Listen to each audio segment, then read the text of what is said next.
Assalamualaikum warahmatullahi wabarakatuh. Selamat pagi anak-anak. Kita melanjutkan materi sebelumnya.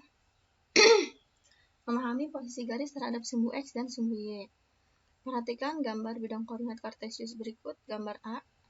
Ini ada titik L1, L2, ada garis L1, L2, L3, dan L4.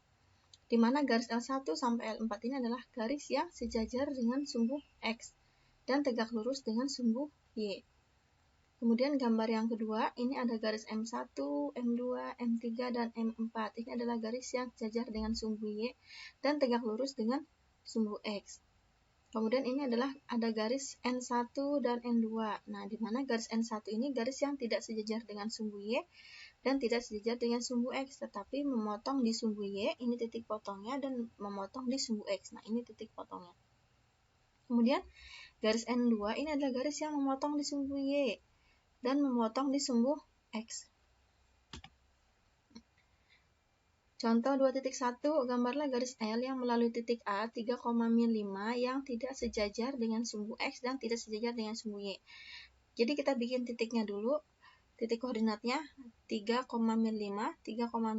adanya di kuadran 4. Kemudian kita bikin garis yang tidak sejajar dengan sumbu X dan tidak sejajar dengan sumbu Y. Berarti garis ini akan memotong sumbu X dan sumbu Y. Nah, ini garisnya yang berwarna biru. Ya, garis ini memotong di sumbu Y dan juga memotong di sumbu X ya. Kemudian ada garis lain nggak? Ada. Nah, ini garis yang berwarna hijau. Ini juga salah satu contoh garis yang melalui titik A. Dia memotong di sumbu Y dan juga memotong di sumbu X. Kemudian garis yang berwarna oranye juga sama. Ini adalah garis yang melalui titik A yang memotong di sumbu X dan juga memotong di sumbu Y. Ini salah satu contoh garis yang melalui titik A yang tidak sejajar dengan sumbu X dan tidak sejajar dengan sumbu Y. Contoh 2.2. Gambarlah garis M dan N yang saling sejajar tapi tidak tegak lurus dengan sumbu X dan sumbu Y. Nah, ini ada garis M dan garis N. Garis M sama garis N ini adalah garis yang saling sejajar ya. Tetapi tidak tegak lurus dengan sumbu X dan tidak tegak lurus dengan sumbu Y. Garis M ini memotong di sumbu Y dan juga memotong di sumbu X. Garis N ini memotong di sumbu X, ini titik potongnya. Nah, ini contoh garis yang saling sejajar. Nah, kemudian contoh 2.3, diketahui titik A 3,2 dan B 3,6 dan C min 5,2. Jika dibuat garis melalui titik A dan B, bagaimana kedudukan garis terhadap sumbu X dan sumbu Y? Kita bikin titik koordinatnya dulu, ada titik A, titik B, dan juga titik C. Kita akan buat garis yang melalui titik A dan B. Garis yang melalui titik A dan titik B, ini garis yang berwarna hijau. Nah, garis yang berwarna hijau ini garis yang sejajar dengan sumbu Y, dan dia tegak lurus dengan sumbu X.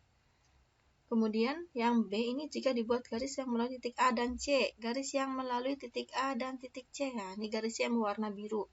Garis yang berwarna biru ini garis yang sejajar dengan sumbu X, tegak lurus dengan sumbu Y.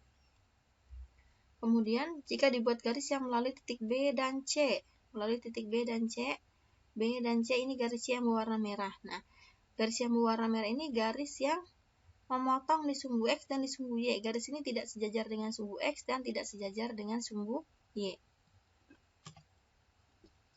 Coba sekarang kita latihan, kamu kerjakan di buku latihan.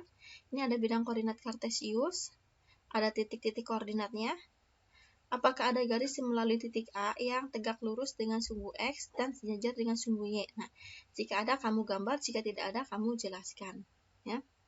Kamu kerjakan nomor 1 bagian A, B, C, D, E, dan F. Kemudian apa kesimpulannya? Kamu kerjakan di buku latihan, kemudian kirimkan jawaban kamu ke Google Classroom.